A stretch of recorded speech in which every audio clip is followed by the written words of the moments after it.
plaadi tegemise juures on üks väga oluline asi. On teema, mis on nagu armastus, mis tuleb Jumalalt. On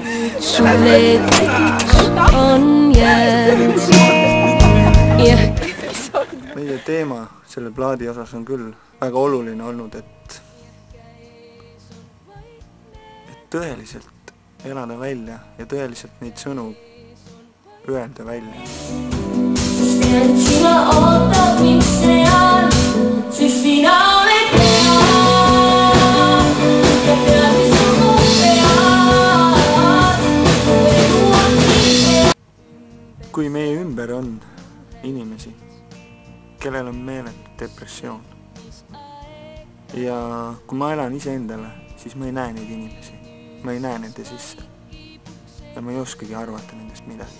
Aga kui ma käin koos Jumalaga, siis Jumal annab mulle näha neid olukordi, neid situatsioone, erinevaid.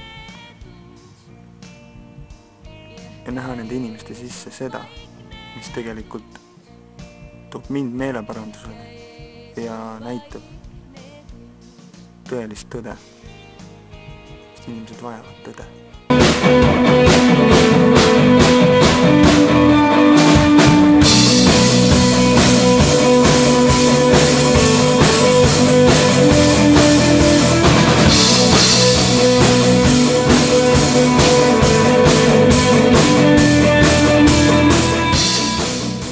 Ma kuulen ta häält.